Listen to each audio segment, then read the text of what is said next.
Halo teman-teman ya, ini masih ngelanjutin konten yang kemarin ya, yang tentang mencari bibit betina untuk bibit ya. Jadi ini ada yang menarik kemarin, ada yang komen bakul umbrus ngomongin ternak ya. Ya, tapi sayangnya mau saya komen mau saya balesin nggak udah dihapus duluan. Sebenarnya nggak perlu dihapus. Jadi kalau saya itu nggak berperan ya orangnya ya. Jadi kalau mau kritik atau mau ngasih apa, nggak apa-apa. Di komen nggak apa-apa. Nanti saya jawab lah sebisa saya. Kan kemarin kan ada yang nanya, soalnya ada yang nanya. Kalau ada yang nanya ya saya nggak akan cerita soal ternak ini. Karena ada yang tanya cara milih bibit ya, kalau pandangan saya emang seperti itu. Memang saat ini saya nggak ternak ya, sedang nggak fokus di ternak merpati kolong ya.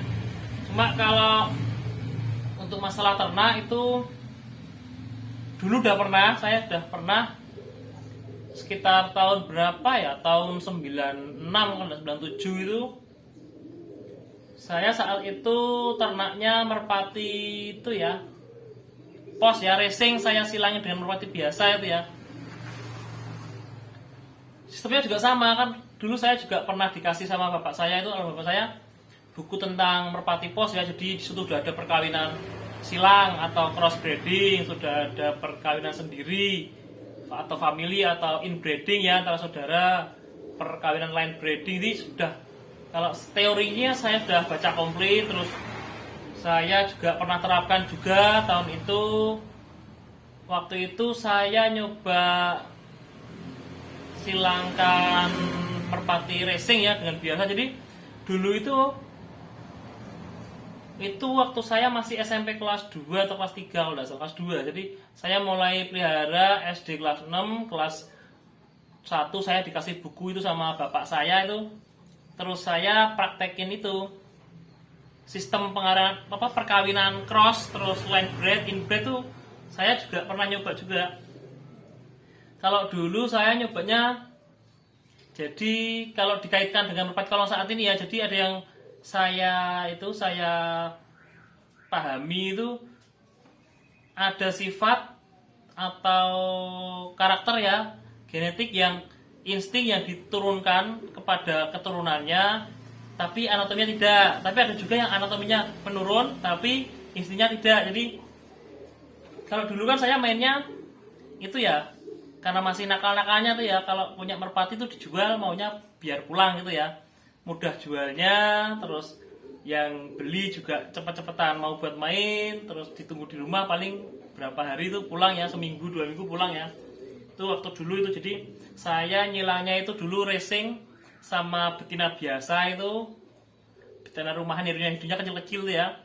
Terus hasil silangnya F1 nya itu saya beri lagi burung biasa lagi, pokoknya saya cross, terus saya line breed, ada line breednya juga, sampai ketemu itu bentuknya biasa, burungnya bentuknya seperti burung biasa, tapi IQ-nya ini, instingnya pulang homingnya tinggi kayak merpati pos. Jadi saya jualnya ke penjual mudah. Kalau tampangnya hidungnya besar kayak pos racing kan, yang beli juga biasanya ngurungnya lama ya, kadang juga penjualnya juga nggak mau beli. Jadi saya dulu crossingnya itu tampangnya biasa, burung biasa, cuma otaknya itu otak instingnya merpati pos. Jadi dulu burung saya jual waktu itu sepasangnya paling cuma sekitar 15.000 ya, tahun-tahun segitu 15.000 sepasang.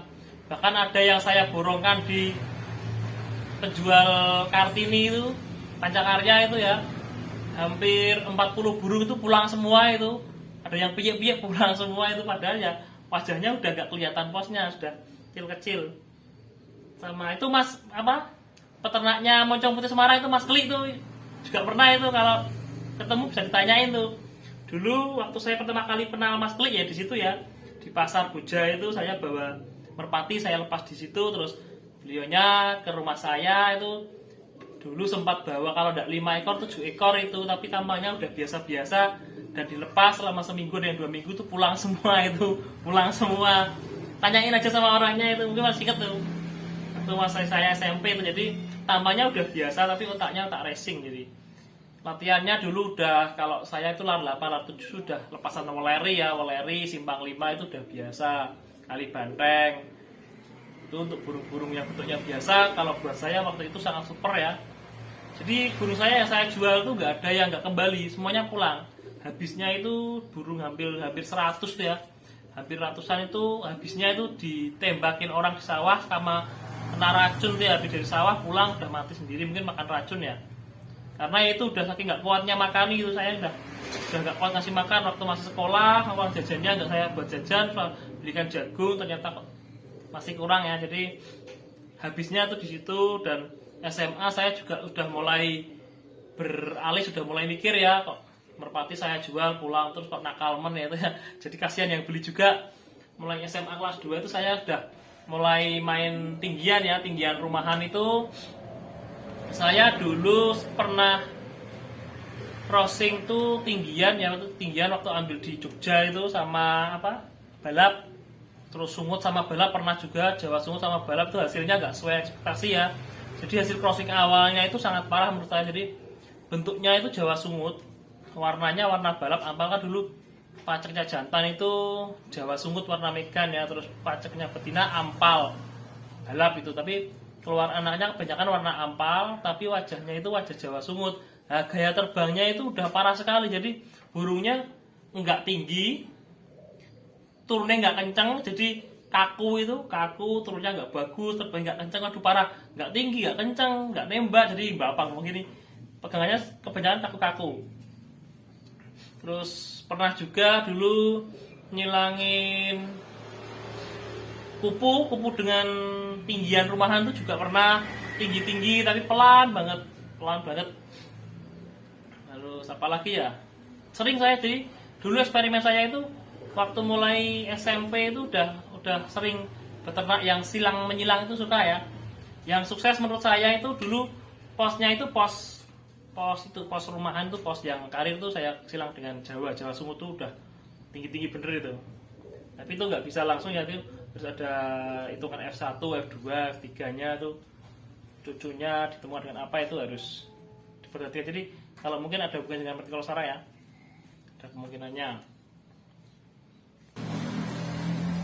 Oke, jadi itu ya. Meskipun saya belum pernah beternak merpati kolong ya, kalau menurut pandangan saya sih, pendapat saya tetap ada hubungannya ya ke apa itu. Jadi sifat gen ya, genetik ya, itu seperti insting, kemauan itu, karakter itu diturunkan, mesti gak kelihatan ya nanti kepada turunannya ya, baik anak, cucu atau cicitnya ya. Terus ada yang menurunkan anatomi, dari biotnya tuh menurunkan anatomi kepada anaknya, cucunya, cicitnya juga.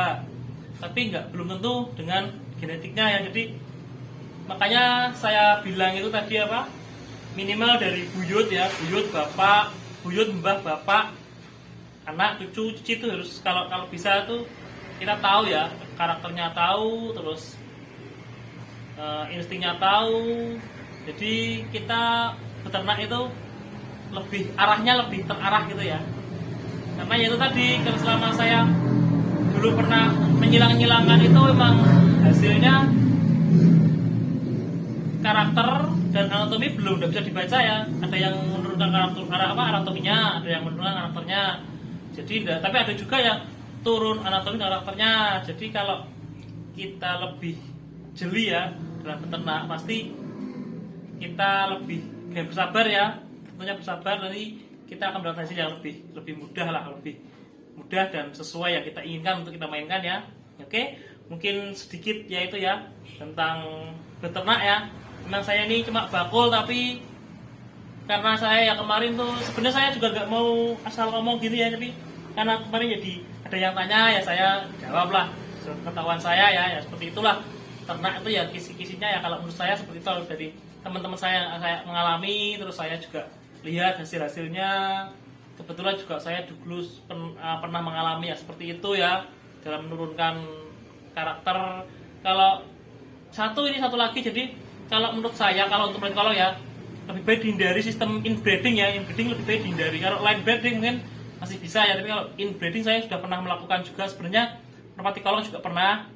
Saya tahun 2000 berapa ya, sekitar 2007 lah, 2007 itu saya melakukan inbreeding pada merpati kolong ya. Hasilnya bener-bener burungnya itu terkena apa itu, jadi keketnya hilang ya, nggak mau giring burungnya. Ada yang bilang nanti kalau di cross dengan merpati luar giringnya bisa bagus, dan itu ternyata juga nggak semudah itu juga. Jadi ada yang bisa, ada yang enggak, ada yang bisa langsung bagus giringnya, ada yang susah depan. Jadi itu nanti juga akan merepotkan kita di di masa depan lah. Dan itu juga bukan waktu yang sebentar ya. Inbreeding, line breeding itu sebenarnya, inbreeding saya juga lama dulu. Hasil crossnya dulu bagus, jadi waktu saya ternak itu hasil crossingnya bagus, keluar anakan bagus-bagus. Cuma emang karakter dan anatominya berbeda-beda ya. Jadi itu tadi, karena satu indukan keluar anakan banyak itu katanya beda-beda, sesuai dengan anatominya kan juga beda-beda. Terus saya coba inbreeding, yang inbreed tuh saya berharap bisa homogen ya, jadi vivat yang bisa dibaca dan mirip semuanya. Ternyata itu ada, yang pertama burung udah sakit, yang kedua itu giringnya susah. Kalau untuk merpati mungkin nggak butuh giring ya, tapi kalau untuk merpati kolongan mutlak ya, giring itu mutlak. Jadi kalau dengan inbreeding kalau saya sih menyarankan janganlah, lebih baik dengan cara yang lain lah, masih banyak cara yang lain.